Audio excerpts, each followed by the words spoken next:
We are operating on a very small piece of land surrounded by different threats in different frontiers. My father taught me a lot of things about how to look into the future. I think it's going to change the world in a way that is unimaginable. Quantum computing, which is on the horizon. Is there truth to that America pressured directly or indirectly for Israel to stop working on the Lavi project because there were technological components that were considered better than the American F-16? For sure, America doesn't want Israel to compete. I never planned to be a pilot.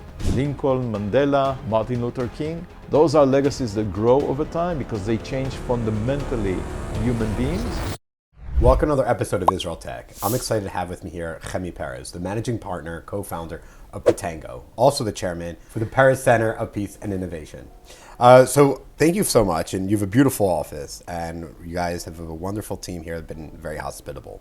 I'd like to start with you, probably the elephant in the room, which is what does it mean to carry the name Peres? Maybe if you can talk about what it's like kind of growing up in the shadow of such a great man, such a great Zionist, and so much for our nation. And what is that like also carving out your own identity and the amazing things that you've been able to do for us? So first of all, I don't know anything else. I was born as a son to my parents. It was not my choice, but I'm very happy and very proud that I managed to choose those parents. I always say that if I had the ability to choose my investments like I chose my parents, I would be in a very good position.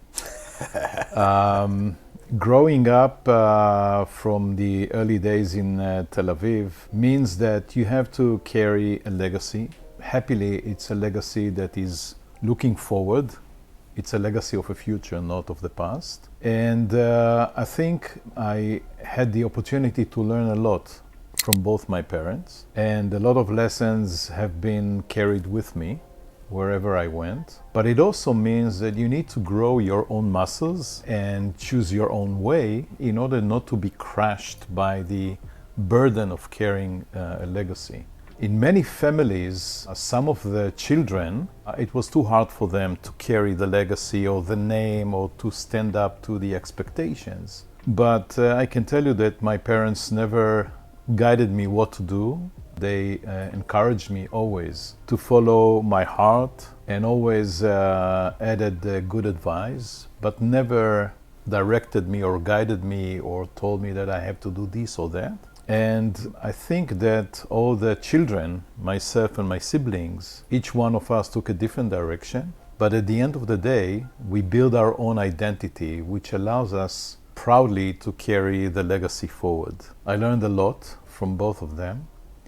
My mother taught me how to be a human being and not to be blinded by titles or positions. At the end of the day, all of us are human beings, and you should be very modest. And you should be very honest and never let your name carry you beyond certain limits that you think should not be crossed. And my father taught me a lot of things about how to look into the future, how to envision things, how to think, why reading is so important, and to be optimistic, to be a believer, and to serve a great cause, something which is greater than yourself. So I feel that I'm lucky. My father had through his career different phases. There were times that he was not liked by a lot of people, but I think he left the world highly appreciated, respected, and most of the people are grateful for everything that he has done for Israel. So at least I think the end of his life, the last chapter of his life, the presidency period, did some justice to the great things that he achieved and to his contribution, which is really outstanding. And I'm not sure that there are many who can say that they gave so much to their country, to its future, to its security, like my father. So I'm very proud. So when you decided to go into the military like everyone else, or I guess Yeah. you didn't decide really, were you treated differently, and maybe what you would go into? Because I do find your military service very interesting. I would like to maybe talk about that. If you could open up about what it was like, why you decided to do what in the military. Yeah, so when I was drafted to military service, I did not have any idea exactly what I'm going to do. Besides one idea, which was I'm going to be a fighter, a warrior, and I'm going to do my best to fulfill any position that I'm capable of fulfilling. In the very early days of my military service, we were exposed to different units, and one of the people that pitched us was a pilot. And he said that everyone should apply for the flight course because very few people can, at the end of the day, graduate. And if you have the capabilities and abilities and you want to contribute to your country, you should first try to join the Air Force. I never planned to be a pilot. But it so happened that I did apply, and I ended up by serving in the Israeli Air Force for 10 years as a pilot. Going through service in the Air Force is a great gift for your life because there are certain things they teach you which you carry with you through your life. One of them is to be very, very honest with your mistakes, to learn from your mistakes and to constantly improve yourself. And be a good partner to your partners because at the end of the day, we depend on each other. It also exposed me to the power of human capabilities combined with technology, which I find to be fascinating and I find to be the key for success and growth for every society and every country. That means that you have to cultivate the human capabilities, but also be an innovator and embedder of new technologies to be able to be much more impactful. And I think in many ways, it led me to what I'm doing today. But I served 10 years in the Defense Forces, and now, of course, I'm no longer in active service. And I was lucky to serve with great people that I met through the years. And I'm very proud of the Israeli Defense Forces, and I'm very proud of the Israeli Air Force. I think it's an outstanding branch of the Israeli Defense Forces, and it brings a lot of security and deterrence to our nation in the long run. When it comes to self-improvement in the Air Force and in the military, what kind of reflection were you able to do then while you're in military in order to improve yourself? Where were the mistakes that you saw you and your friends were doing? And maybe you can give some similarities or parallels of how now in business that you're able to also do that self-reflection and improve. So when you are training in the Israeli Air Force, you go through briefing and debriefing, and constantly people are sitting down in the room and they talk about the things that did not work well. Even if they succeeded, but it was not done properly, they would say it. So the idea is that you have to be very, very honest, almost painfully honest, and admit your mistakes, even if others did not see it. And I think the same goes for every aspect in our life. I don't see that, of course, in politics. People are not admitting their mistakes. On the contrary, part of it, I think, is a reason why a lot of people that graduated from the Israeli Air Force, you won't find them in politics because I think they cannot really bring themselves to this kind of a culture, which is very different. But the Air Force is painfully honest about what they do, and they constantly debrief every action. I try to take it into my life. And when you talk about venture investments, when you're talking about being a board in a company, you have successes and you have failures.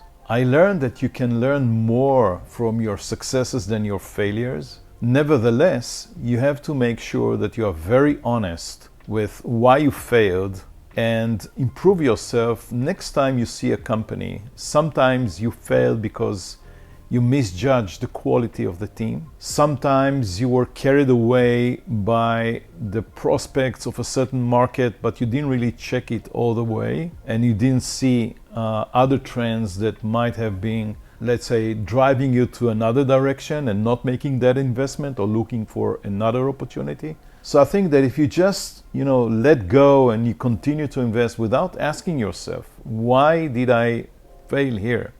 What was the mistake? It not get you to the point where you can improve yourself as an investor. And I had failures like I had successes. And from every failure, even though I believed you can learn more from success, because success is, creating a certain picture you always thrive to, I felt that every time that I failed, I had to research for myself and ask myself what went wrong and what I'm not going to do next time, or what am I going to be worried about or careful about. And in some cases, when you do due diligence with a team and team members are saying, they're negative about the investment, you try to convince them. Sometimes you feel very strong about an investment and you push and you push and you push. And there were times where I really believed in an investment, but my team said, you are making a mistake, and I chose to listen to them. And in most cases, they were right and I was wrong. Most, not all.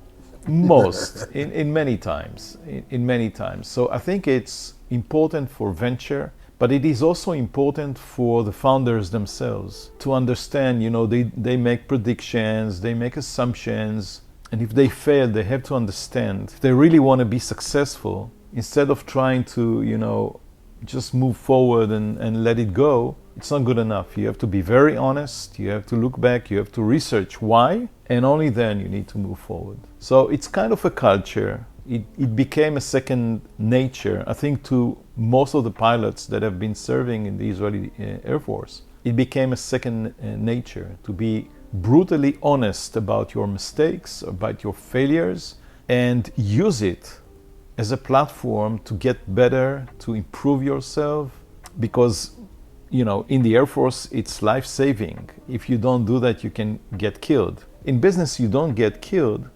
but you do have it as a second nature. And this is why I think a lot of pilots, you will see that even if they fail, they improve themselves and they move forward. They don't just let go and not pay attention to why. Even sometimes it's not comfortable. Let's say similar lessons in entrepreneurship too. Yeah. If you were to how would you say the Israeli Air Force is different from other air forces? It's different in a way that you are not asked to be specializing your training on a certain area, but you have to be multitasking. You have to be able to be sent to different frontiers. You can be one day in the north, the other way in the south. You can find yourself dealing with targets which are in the sea or on land or in the air. You have to be very versatile. When you look at, for example, the United States, you have an Air Force for the Navy, you have an Air Force of the Air Force, you have the Air Force of the Marines, and within those branches, you have different tasks that you focus on and you specialize on. In Israel, you have to, since we are a small Air Force and since we have many, many frontiers, since wars or confrontations may appear from different directions, you have to be not specialized on one specific area, but very broad. Also, the system has a central control. So from one central point, they control the Air Force. And another thing is that the Air Force is encouraging the pilots to be the representative of the commander of the Air Force when they are carrying a mission. So they expect them to make decisions, and sometimes when they are on the ground or in the air in a specific mission, they get orders from the central control, but they see that the reality in where they are operating is different. They may choose to decide otherwise. Of course, they have to explain then why, but they encourage you to think big and to take responsibility, and at the end of the day, be the representative of the Air Force commander at that specific time, at that specific place. So it's very, very different. And I think it allows us to be much more open to changes and, to do things out of the textbook, to improvise, forces you to be much more, in many ways, entrepreneur and risk taker. And things are happening very, very fast because we are operating on a very small piece of land surrounded by different threats in different frontiers.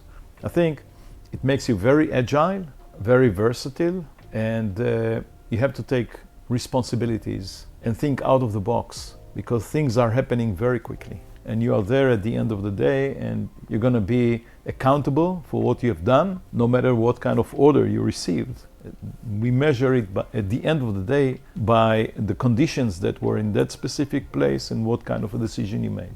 So after serving in the Air Force for a decade, you then went to work at the Israel Aerospace Industries, also known as IAI, and you're working on the Lavi project. This is something very fascinating. Can you tell us about why were you brought into this? What was the Lavi project? What were we trying to solve that didn't exist? So the reality was I was 28 years old. I was already married. I had a son. And I decided that it's time for me to go to the university to study. I chose to study engineering, but at the same time I had to provide for my family. And I got an offer to join the Israeli aerospace industries, that they were developing a major project, the Lavi project, which is a new fighter jet. And there's been a lot of work on the different systems, primarily the avionics, and to embed experience into the work of engineers. And together with another person from my squadron, the two of us were invited to take part in this project. And we were very excited about it. It was cutting edge technology. You know, it was a major project. It was the first time that Israel is building its own jet fighter.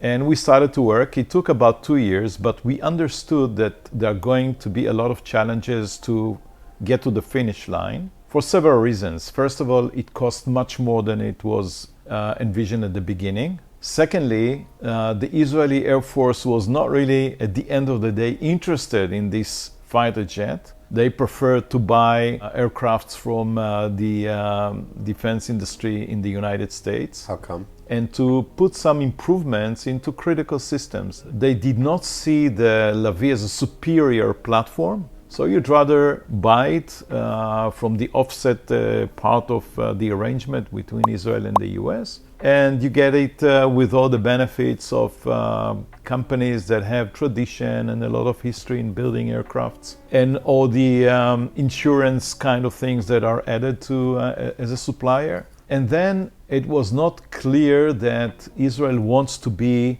competing with the defense industry in the United States on other markets. Was it that America didn't want Israel competing? For sure, America doesn't want Israel to compete, but I think it was mostly things that have been driven by the Israeli government, and that was one of the reasons not to compete with the US defense industry. But as I said, it was not desired by the Israeli Defense Forces, and the cost was too high. And then the big question was, what should Israel do? Should we build a fighter jet of our own and supply it to the Air Force, or should we buy it from the US and then focus on the avionics, electronics, the special systems that brings added value or unfair advantage in the battlefield, and focus on that? It's like you don't have to deal with the hardware, just do the software, do the brains, do the smart things in that system. And if you do that, then you're not competing on one hand, it will cost you much less, and it will allow you to really focus on the cutting edge part of the systems that make your platform at the end of the day very successful. It's a decision, it's a strategic decision for a country. My father, which was founder of the Israeli aerospace industries, was at the time foreign minister. We're talking about 1986, 1987, when the project was stopped, and he led the coalition against completing the Lavi. He said it's not the right thing to do, we shouldn't do it. We should focus on the avionics, on the electronics, on the software, on the radar system. We shouldn't focus on the fuselage or engines or wings. It's too costly and it's too competitive. And at the end of the day, on a margin of one vote, the Israeli government decided to stop the project. I was aware of this from the very beginning, and together with my friend that joined together with me to this project, we started to work on what was called the Lavi derivatives. How do you take the great technology that was developed there and you apply it to other systems, to other platforms, other naval platforms or other airborne platforms? So we were really running ahead of the curve for the Israeli aerospace industries to create the plan B if the project stops. What happened is when the project stops, a lot of people were fired, myself included. Very humiliating event. Why was it humiliating? Because I think getting a letter where people say you are fired, even though, we respect what you have done, and you understand that it's not because you're not good, it's because we are cutting the budget, we're letting people go, we have to stop the project. Still, I think every person who had an experience of being fired will tell you that there's some kind of humiliation. You're not controlling your destination. Somebody is sending you out. And it doesn't really matter if it's on good terms or you were great, but there's something humiliating in this act, which means that everybody who is managing people need to be aware. When you let go people, you have to be very sensitive. You have to understand the psychology that is associated with it. You have to make an extra effort. And unfortunately, the people that were leading the major departments in the Israeli aerospace industry, they had to fire people. They had to fire a lot of people, so they could not really pay a lot of attention to each and every one. For me, it was a point of decision that nobody's going to fire me ever again. I'm going to be completely a master of myself. I'm not going to be dependent on any boss or manager that can tomorrow send me out to the street and I need to look for another job. And in many ways, it shaped my concept of going forward into be an owner of a business, into be somebody who is an entrepreneur who is building new stuff, and nobody is going to tell me, here's the door. I hear a lot of people say similar things after, let's say, not treated the best by an employer and basically said, screw that, I'm never working for anyone again. Let's bring it back to the Air Force for a bit, and then I want to talk about the things you're working on now before we get there. The future of the Air Force, I mean, there's a lot of talk about F-35 being really expensive. Is it worth our money? Americans are talking about, is it worth their money? And also the transition away from fighter jets and more to drones. Why have a pilot man an aircraft and put them at risk? There's so much training goes into someone that you may lose. I was wondering, maybe you can talk about the expenses and the needs in the future of fighter jets. Where do you think they are? Where do you think, as a pilot yourself and one who's worked on the Lavi project, was trying to bring in new technologies, and do you think we'll have manned fighter jets in the future, or do you think that's something that will be retired? It's a very tough question. It's a very good question. First of all, I hope that there will be no wars and you won't need any flying platforms like F-35.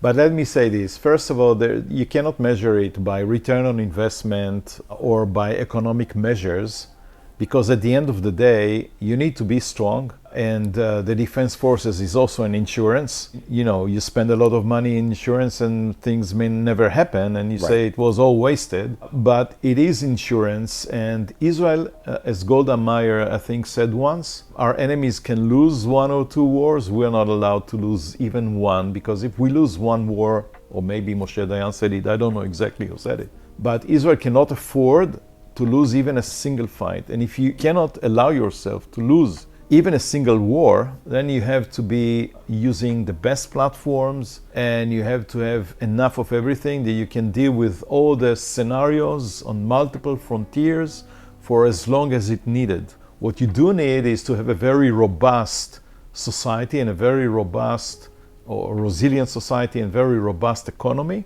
that allows you to function even at times of war, like we've seen in the recent war that started at the end of 2023.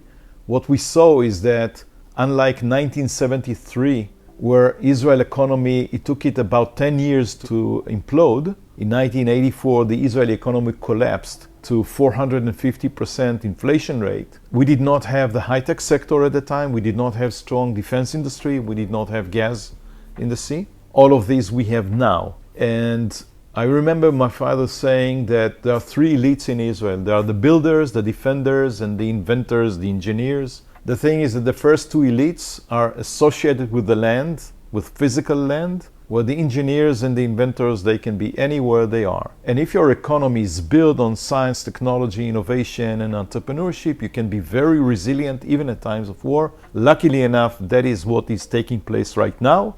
And it allows us to keep our economy vibrant and stable in a way that is unbelievable to some. So I think it's not a question of funding or return on investment. It's a question of having the best military power and capabilities to meet any scenario. That's one point. The second thing, I think what we have seen in the recent wars that burst between Russia and Ukraine, between Iran and its proxies with Israel, but what we have seen, the most important phenomena is unmanned vehicles, it's drones. We saw their impact, we saw their effect. They are unmanned, they are operated remotely, but you don't have people flying in these machines, which for me it's a crazy concept. Right, they're flying the machines. To put a person into a platform flying very fast and being fired at seems to be crazy, right? Shouldn't be there. But still, I think that platforms like F-35 will be there for the foreseeable future, because the combination of a human being and platforms and all the back office kind of control and command could probably beat any other kind of other systems. Can you elaborate? Because I don't understand, and I think many other people online I know, Elon Musk, who's running the Department of Government Efficiency, specifically said he wants to look into the F-35 program. Yeah. Because I already spent like $1 trillion on it. Yeah. Is that, why not, like, why can't someone, sit a pilot, me here, have almost, I can have the identical same setup, even better technology, easier, more space, more comfortable. Why can't I be able to fly, be the remote pilot? I don't see the advantages. Am I mistaken? I think so. Well, you're not mistaken, because a lot of things can be done remotely. Yeah, what can't be done? For example, the kind of discussions we are having now, we couldn't have the same quality of discussion over Zoom. Okay. There are some things when you take the human factor and you put it in a plane and you put it in a certain time, and that person is hearing the communication that is coming in, gets all the data, understand the situation. There are things you can understand when you are there, that nobody else can really get the same feeling and the same picture. You cannot replace, for now, everything with a remote control automated systems. We hopefully will get there. I'm sure that in the long run, you will be able to pull out the human out of the platform. Right now, if you have that platform against a platform that is manned, I think you will be disadvantaged. Of course, nobody wants to risk people, but still the combination of the human factor with the kind of technology we have today and the ability to control it remotely, I think still gives you a heads up, an advantage vis-a-vis anybody who is confronting you. So I don't think you can completely give it up right now, but for sure that's where the world is moving into. The ability to remotely sit in the cockpit and get the same quality of decisions. Most likely, I believe this is the future. But what we have seen also is that because of that factor, we have seen the world is now moving to make investments in what we call dual use, which is sort of military and civilian, especially when you have companies like Endoril and you have companies like Palantir, and you have companies like SpaceX, which imply the ability to implement it also in the battlefield. Usually they make their money from the private sector more. There's more room there.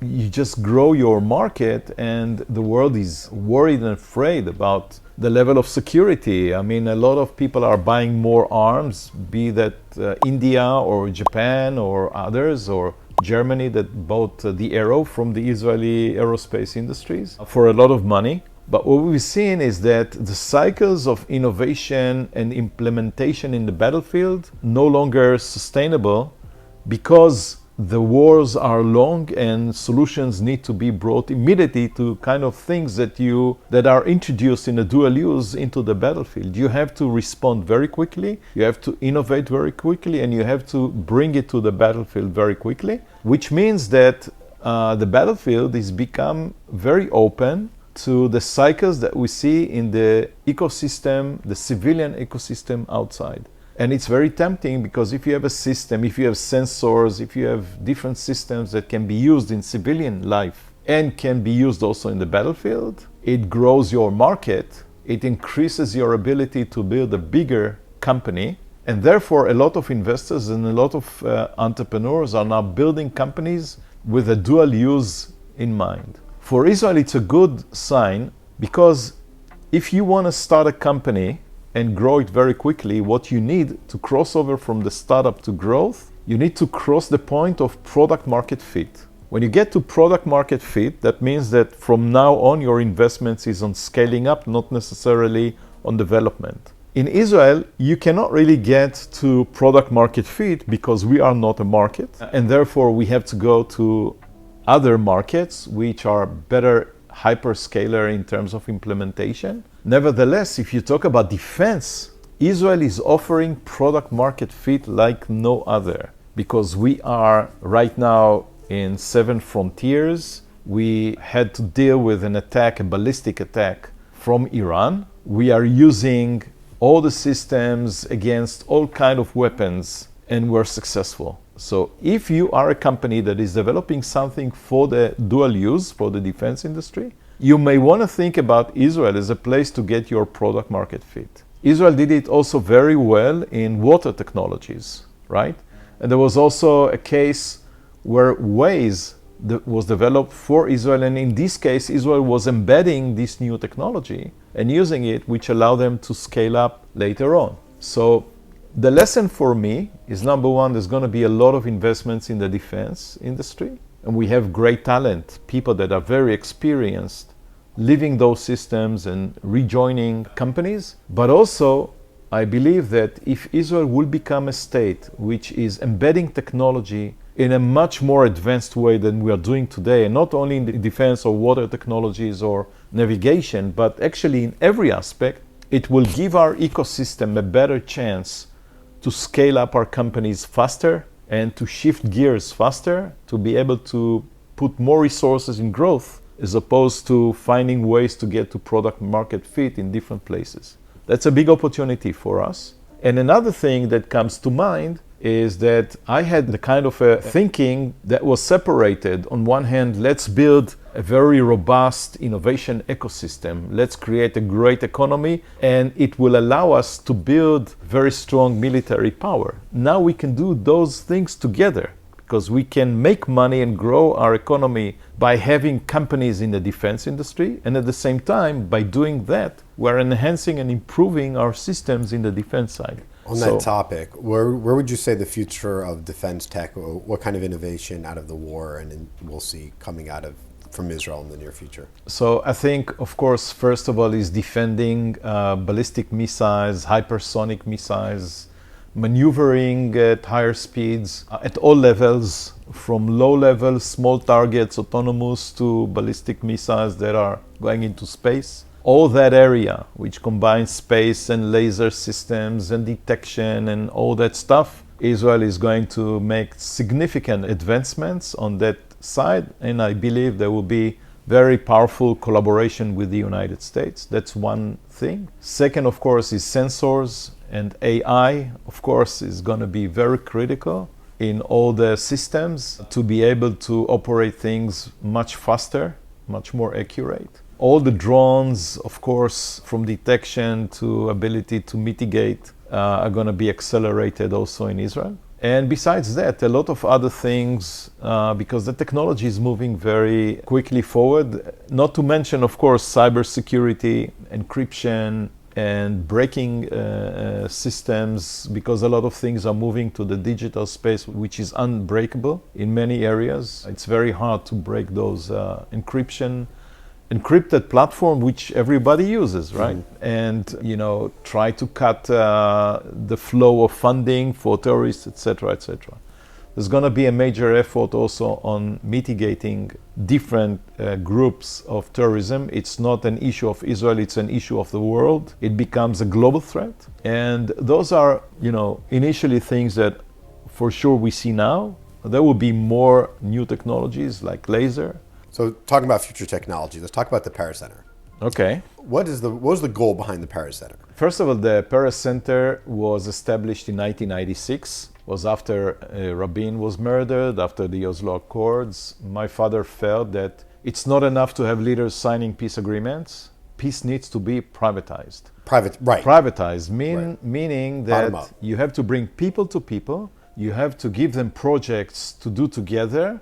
And by doing that, they will learn about each other. They will learn to respect one another. They will understand that the differences are not so big as we think initially. So the Peres Center was an engine of different projects. It could be in agriculture, culture, sports, in every walk of life, healthcare for sure, and to bring Israelis, both Israeli Jews and Arabs, together with Palestinians and do those projects together. That was the initial concept. Some people that started this really were involved in the Oslo Accords. They wanted to continue it. But the basic idea of my father, the philosophy, was let's privatize peace, which was a great vision and a great concept. When I joined the center as chairman, it was a time where the center was not in its best position. When was this?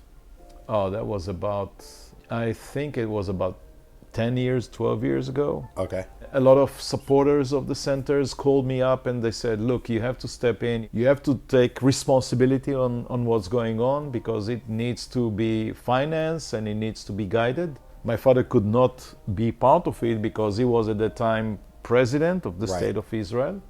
So he was not allowed to deal with it. And we needed to make sure that Peres Center is doing what it should be doing. I thought when I came in, I thought that the center needs to focus not only on the work with the Palestinians, but also internally within Israelis. And I thought it needs to be much more centralized and strategic for the state of Israel. So one of the things that I brought in, I said, look, we're not a political platform. We're not pitching right-left. When you talk right-left, you're losing 50% of the audience and you are dividing people and you're making peace instead of a unifying strategic target for the state, you are making it political and therefore it has no chances. That's similar mission to IsraelTech in a sense. Okay, Is that right? I'm happy to hear.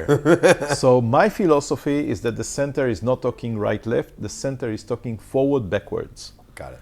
We want to know what makes Israel stronger, flourish, more secure, more saved, and also how we can progress with peace and coexistence and shared life with our neighbors, because we say it doesn't matter what's your political view, at the end of the day, Jews and Arabs are going to live together. Mm-hmm. You can make it a bless, you can make it a curse. We want to make it a bless. I also quoted something that President Clinton said once when I had a meeting with him and my father in his office. And he said something beautiful which really caught my attention. He said, a lot of people in the world that are putting a lot of effort to make sure that bad things do not happen, very few are putting enough effort to make sure that good things happen. And I said, that's what we're going to do in the center. We're going to make sure that good things happen. And most important point was when my father finished his term as president and moved in with his team to the Peres Center, we merged the two teams, the ideological one that was operating at the center and the executive one that came with him. And it was a beautiful merge. And we decided, what are we going to do next? What are we going to leverage? And we decided to leverage innovation as a platform for peace building. Why? Because we understood that innovation is what has been driving Israel from the very beginning. The first phase was the kind of a country we want, with Herzl, the vision of an exemplar society, kind of organizations, institutions, revival of the Hebrew language. It has been very innovative when you think about it socially and culturally. The second phase of innovation was in sustainability. How can we settle down if we don't have water, we don't have energy, we don't have food? So we focused on that and we brought innovation and we brought entrepreneurship into agri-food, into water technologies, into energy, and we settled down. The third phase was how are we going to defend ourselves when we are small, surrounded by enemies, we have no mountains, no rivers, no valleys, no snow that can slow down invaders. And we built a defense shield which was made of brain power, from nuclear facility to cyber, to Iron Dome, to Arrow, to all the things that we have. We leverage innovation for that. And then how do we sustain our burden of security? We need to have economy. How can we build an economy where there's nothing to sell? We were blessed with nothingness. So the idea was, let's build a vibrant economy which is based on brain power. So you see that along the line, from the very beginning, Israel has been leveraging science, technology, innovation, entrepreneurship, imagination to the utmost in order to establish, grow, and sustain itself. We said the next chapter, the fifth pillar that we're going to add is peace building. How are we going to build peace?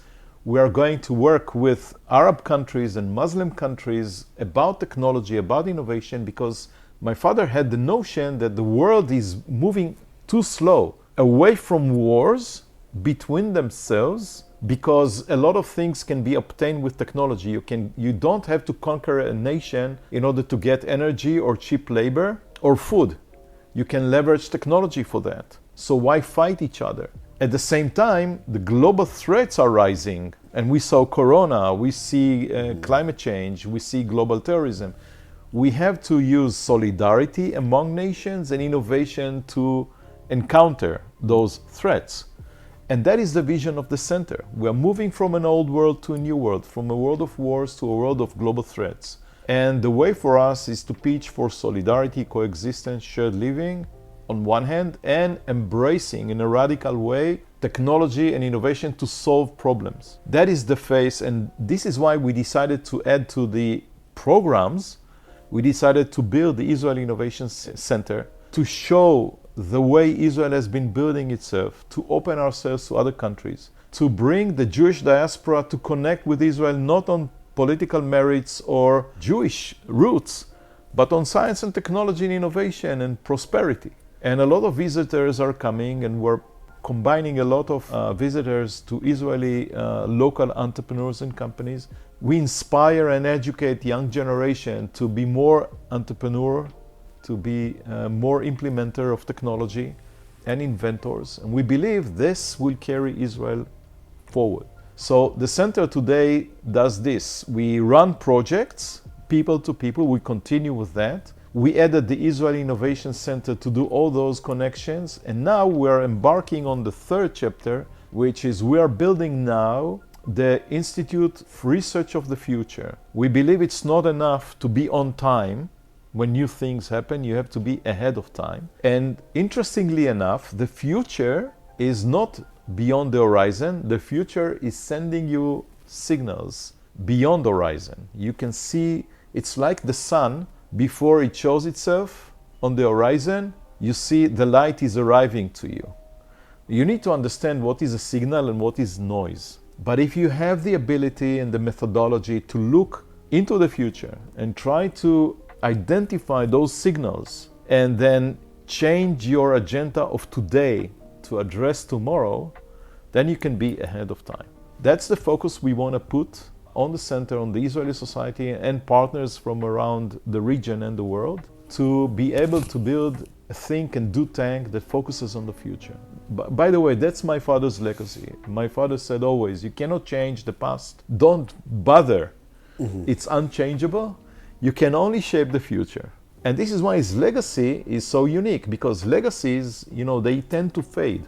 There are three kind of legacies that sustain. Either you did a masterpiece, could be music, sculpture, painting, or you did something which is profound in human roots, like discrimination, enslaving, freedom, those kind of things. Lincoln, Mandela, Martin Luther King. Those are legacies that grow over time because they change fundamentally human beings. Or if your legacy is forward-looking. That's what we are trying to do at the center. We have an amazing team. We're growing our projects. And by building these kind of concepts, we are supported not only by donors, but also by sponsors. And we also carry a lot of programs that allow us to carry our non-for-profit activities. That's the center. Reminds me a little bit of what the Talmud says. There are three things to leave a legacy, that every person should leave a legacy. You know what they are? Plant a tree, very Zionist. Yeah. Have children, and write a book. Right. And I saw there's a lot of overlap. I did all three. Well, there you go. You see this book. Why don't you show it? Why don't you grab it for us? Okay, so My Israel is the first book I actually published. And it's in line with what you said, that a person needs to plant a tree, bring a child to the world, and write a book. and publish a book. So that's my first. Hopefully there will be more. The idea to publish My Israel was following reading the Bible. I'm using an app which is called 929, 929 chapters in the Bible.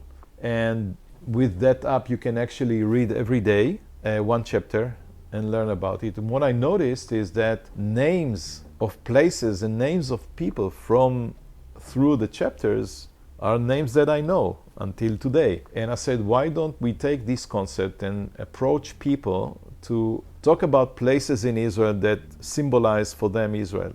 Combine it with what the Bible is showing us and the modern life. And so I decided to talk to 70 people, 35 men, 35 women, and I asked them to choose one place. And some of the people are known individuals, but some of them are unknown heroes or silent heroes. And it was very interesting for me to see what will they choose. And after we gathered these 70 ideas and individuals and places with some photographs, some by them, some by me, some by other photographers, we decided to put it in 6 chapters that talk about 6 different kind of places that people talk about it. And I called it My Israel, which is actually something that I think creates a puzzle of what Israel is through the eyes of different people. There are seculars, there are ultra-Orthodox, there are Jews, Arabs, Druze, men, women, people that are entrepreneurs, innovators, academicians, hard workers, builders, warriors. You have them all. Could be any kind of 70 people, but I followed some of them. I asked, who should I bring to this book? There are people that were injured, that lost friends, that were building their lives, achieving unbelievable achievements. So for me, it's kind of a piece of Israel that I decided to bring to the world, and that's My Israel. And my wife actually chose that picture because there's a leap of faith. There's a young man jumping into a pool in the desert. You have blue sky, and in many ways, it's My Israel also.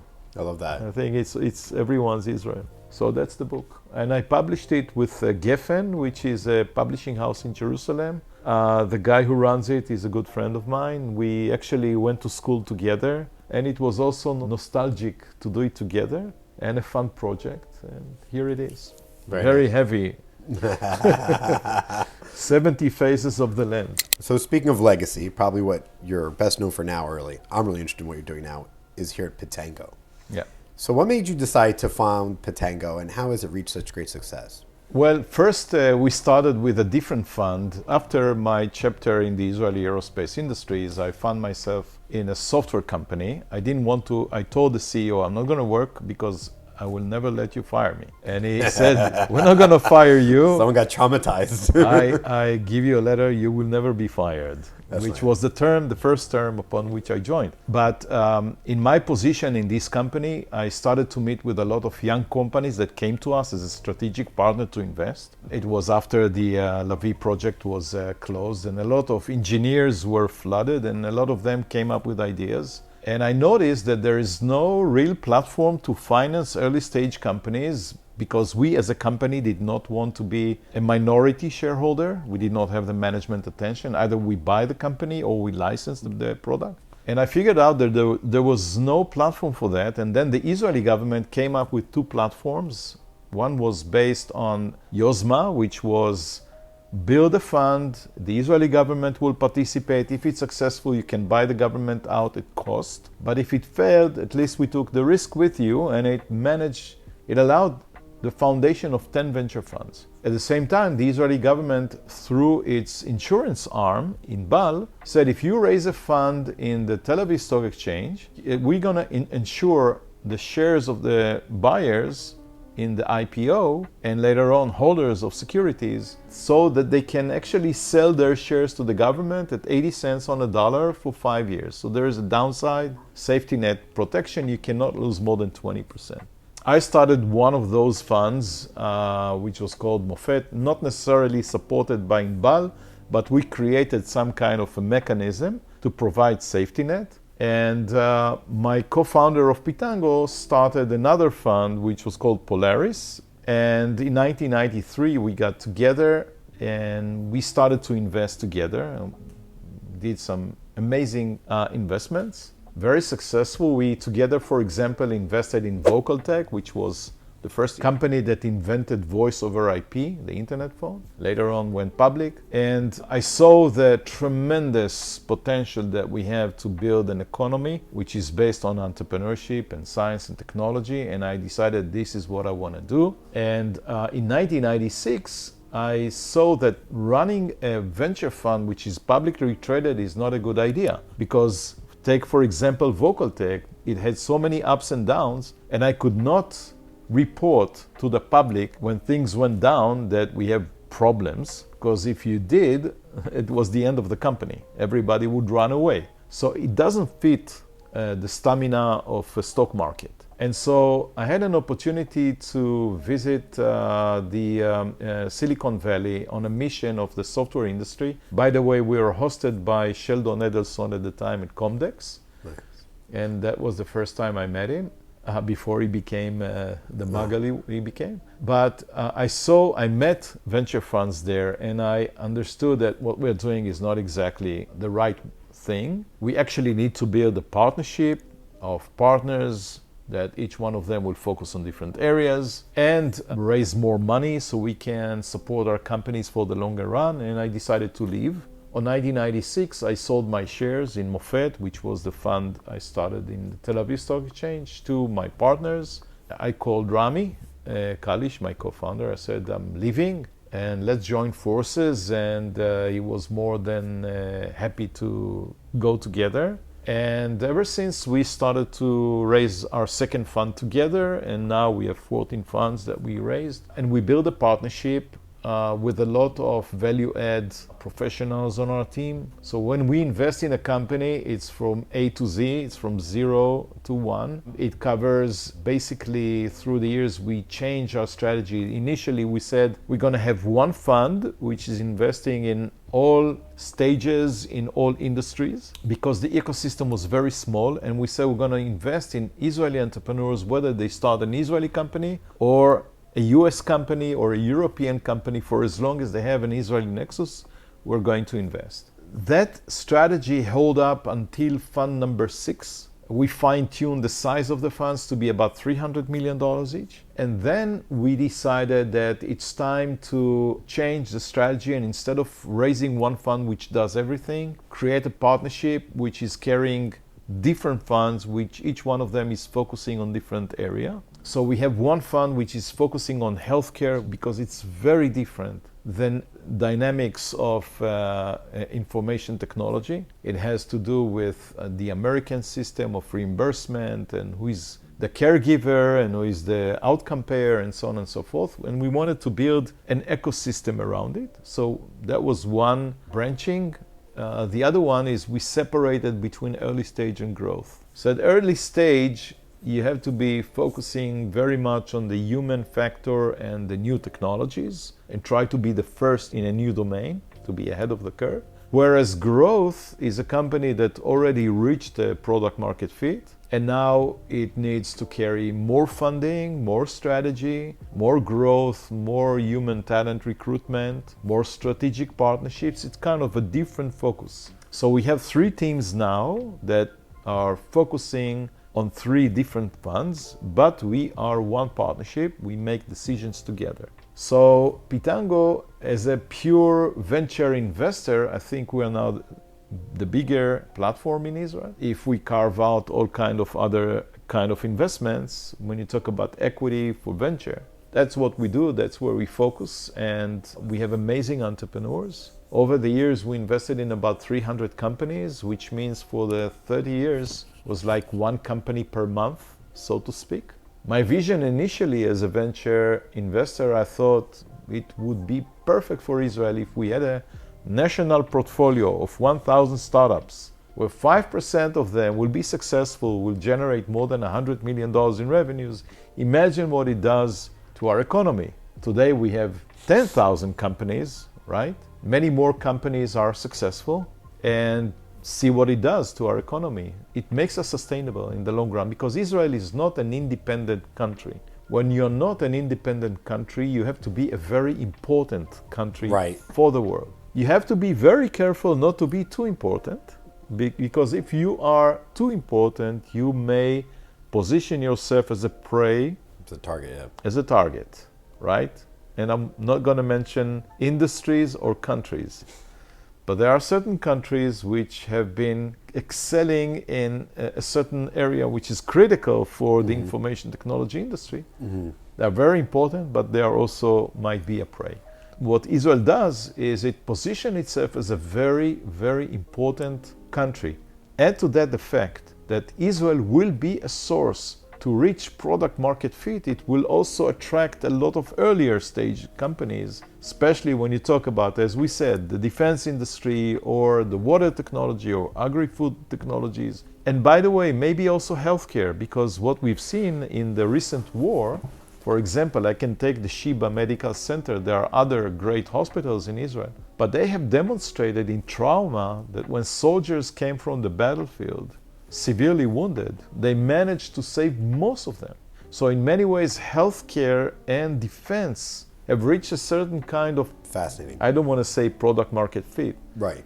But I believe that now that Sheba Medical Center, maybe other hospitals are also embedding themselves in the future of health, in innovation, and using it as a platform to leverage their resources and to give more interest to their physicians to keep them, not being supported by being a builder of new things. It makes them potentially very significant for the world in terms of coming up and finding product market fit in a hospital which is not as big as Mass Challenge or others, right?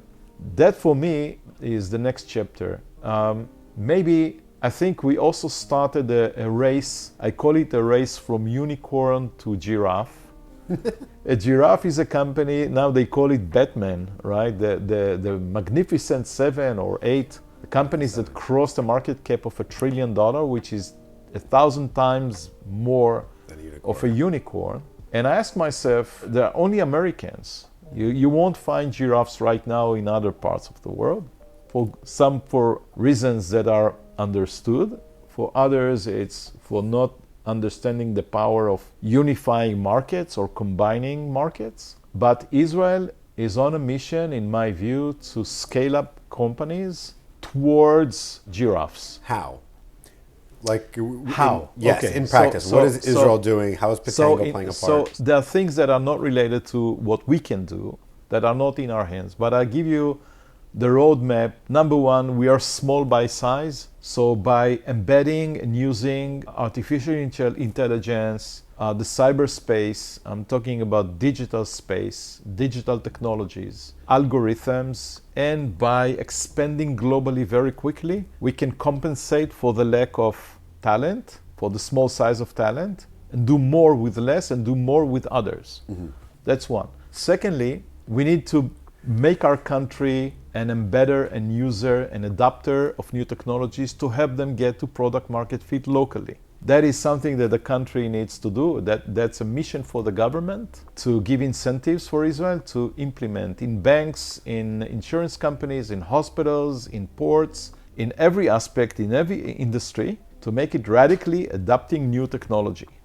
And that will allow us to accelerate the phase of startups towards growth. Then the next chapter is to go with the United States on the vision of an economic corridor, which means combining together India, the Middle East, Israel, and Europe to collaborate and partner based on the same values, but also economically. India as a manufacturer, UAE and Saudi Arabia can be not only investors, but they are pushing the limits in terms of moving into a new future, into a new era. And combining Europe with Israel, you can have the best of the world of manufacturing, innovation, and forward-looking and investments with the United States. And in order to do that, we need to bring Saudi Arabia to the normalization of the Middle East, which I believe Trump has a mission to do that, and I hope he will be successful. As a matter of fact, I'm a believer that it will happen. Me too. sooner than Sooner we than you think. Yeah, they're going to wake up one day and be like, oh, wow, what happened? Sooner than we think. Number two, that coalition needs also to address with Israel the issue of terrorism. We need to fight them together. It's not just on our shoulders to fight Hamas, Hezbollah, the Houthis, and the HTA in Syria, or whoever. It has to be a mission, because there is no trade, there is no logistics, there is no economy if it's disrupted by terror organizations. We have to finish it, and it's a global threat. Of course, part of it will be that Israel needs to move forward on peace at some point in time, and we have to be very careful to do it based on broad agreements, to move slowly into this direction, because it's not sustainable if it's done on margins of support.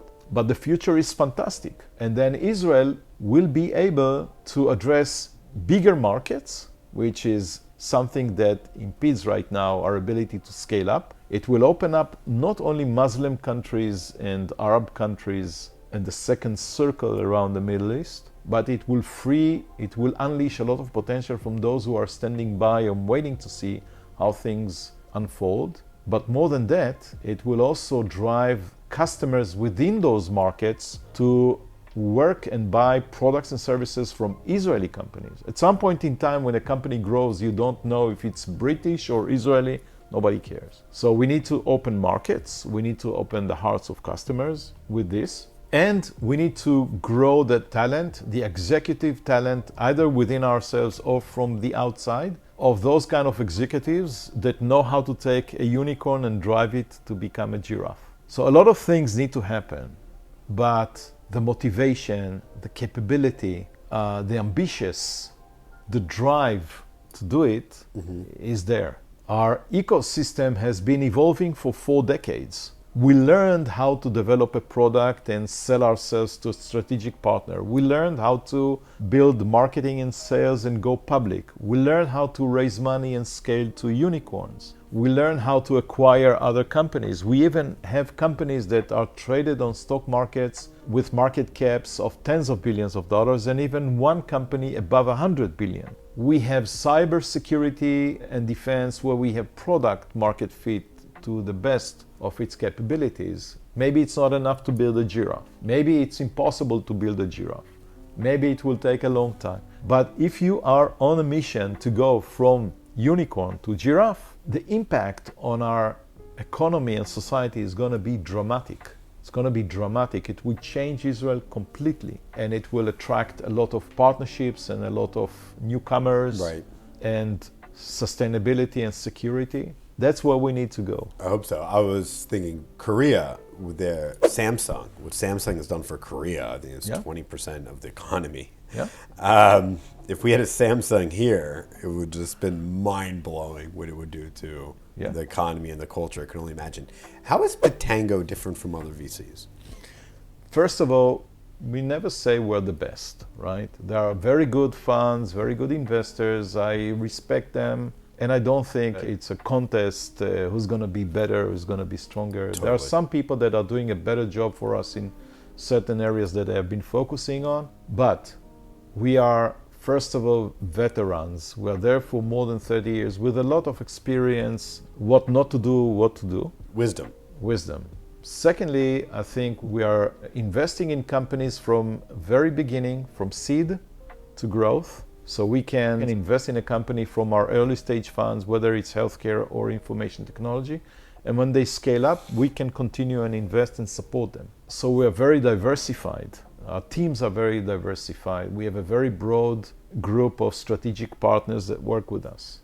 I think number 4 is, in terms of our vision and view of the market, we are embracing the entrepreneurs. We try to help them as much as we can. We don't force ourselves. And we have a very long-term view about each and every company. We understand it's a marathon. And this is why we have our value-add services and professionals focusing beyond the investment. Other than that, I think pretty much we're like anybody else in terms of their ability to contribute for funding, to bring more talent to the companies. But we do have a legacy, we do have experience, we do have diversity, and we are a platform, as I said, from the very beginning to the very last. Is there any vertical or industry in Israeli tech that interests you, that you're excited about? First of all, I'm fascinated and I'm troubled by artificial intelligence, because I never saw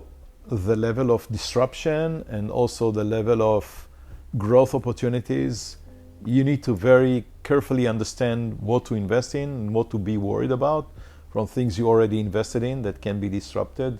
I think it's going to change the world in a way that is unimaginable. Part of it is things we're dealing at the Peres Center on the Future Institute, how it's going to change work, how it's going to change health, how it's going to change computation, coding.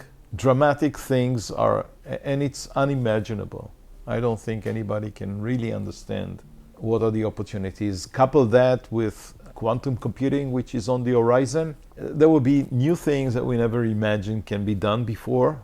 So it's very fascinating, especially being an investor and looking at the industry. I'm very curious to see how the investment in defense forces, in dual use, is going to take off in Israel. I'm very interested to see what's the future of agri-food. Those are difficult arenas, but everybody understands that there needs to be a change.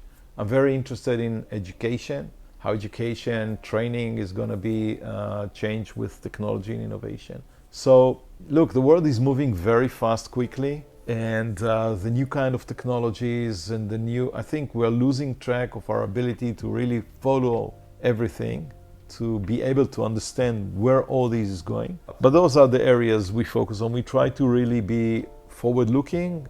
We started to invest in quantum computing 6 years ago. We started to invest in AI 7 or 8 years ago. There's nothing right now specific that I can say we're investing ahead of the curve, but we are constantly looking. Some of the things we ruled out. I think that every industry in the world is going to be challenged dramatically, including how you do venture. I just can't wait to see it. It's really fascinating and very fulfilling. So those are the things that we see for Pitango. I wish we had more time so I could talk to you about quantum computing. Before we wrap up, last question. What was your favorite part of this conversation? The future. The future. Love it. The future, I think, look, it's full of promises, and it forces you to think, it forces you to imagine. My father said to me many times that people sometimes they prefer to remember than to think. That's true. And they lean on good memories, and it makes Nostalgia, you lazy. It makes you lazy, not curious enough. And he said, just leave the past, just focus on the future. There's so much you can do, so many things will be changed, and why think about the past when you have so much fascination in shaping the future?